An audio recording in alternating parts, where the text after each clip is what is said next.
Okay, we've all been there, right? You're completely sucked into a show, the big reveal is about to happen, and bam!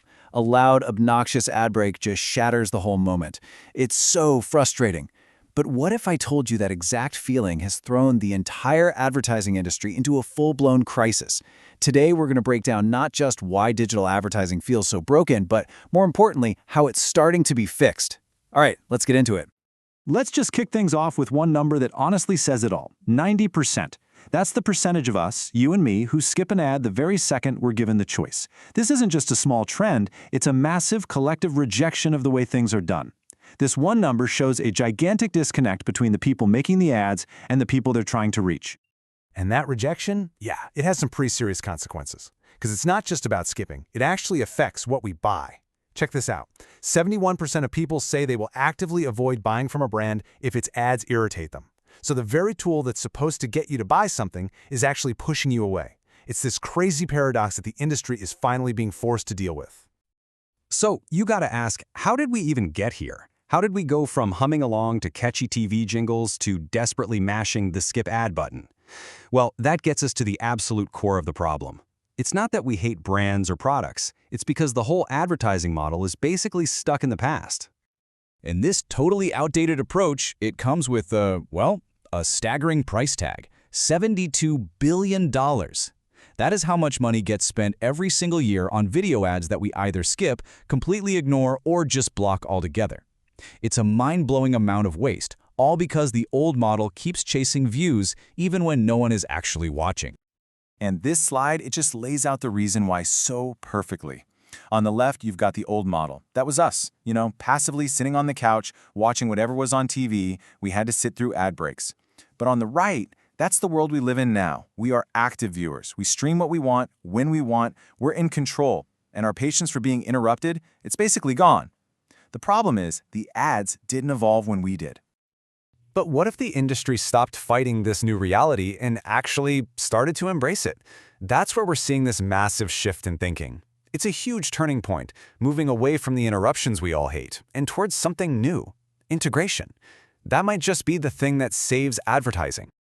And here it is. This is the key insight. The problem isn't advertising itself. I mean, we all love a great Super Bowl commercial, right?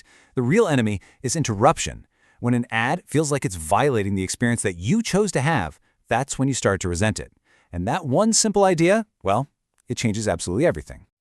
So if interruption is the enemy, how do you fix it? Well, it's led to a completely new playbook for advertisers. One that's built around new kinds of ads designed to fit naturally into how we watch stuff today instead of just forcing their way in. First up is the pause ad. And this is so simple, it's brilliant. It only shows up when you, the viewer, decide to hit pause. Maybe you're grabbing a drink or checking your phone. The ad just fills a moment that you already created. There's no disruption. It's just a message that appears in a natural break that you took. Next, you've got the squeeze back ad. So instead of completely taking over your screen, this ad just shares it. Your show keeps playing, it just gets a little smaller, and the ad message appears right next to it. You can think of it as the difference between someone shouting in your face versus a billboard you just happen to glance at while you're driving. It's there, but it's not aggressive. And finally, we have what might be the most seamless approach of all, the in-content ad.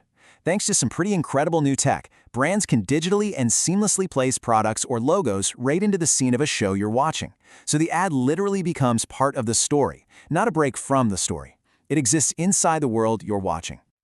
So what do all these new ideas have in common? They're all built around this new philosophy, one that's focused on earning our attention, not just forcing it on us. It's this recognition that in today's world, our attention is a choice, and that choice has to be respected. And this quote really just sums it all up perfectly. Advertising isn't the enemy, bad ad experiences are. The system doesn't need to get rid of ads, it just needs to make them smarter, more respectful, and, better integrated into the stuff we actually want to watch. And when that happens, it's actually a win for everyone. For us, the viewers, we get a way less frustrating experience. For advertisers, they actually build trust and earn our attention instead of just buying it. For platforms like Netflix or Hulu, they protect their business by not burning out their users. And for creators, they can partner with brands they believe in without it feeling like they're selling us out. It's just a much healthier system for everybody. So, where does all this leave us? Well, it gives us a new way to think about the ads we see every day. The future of advertising isn't about yelling louder. It's about being invited into the conversation. So the next time you see an ad, just ask yourself this one simple question. Did it interrupt me or did it earn my attention? The answer to that question is going to tell you everything you need to know about where this is all headed.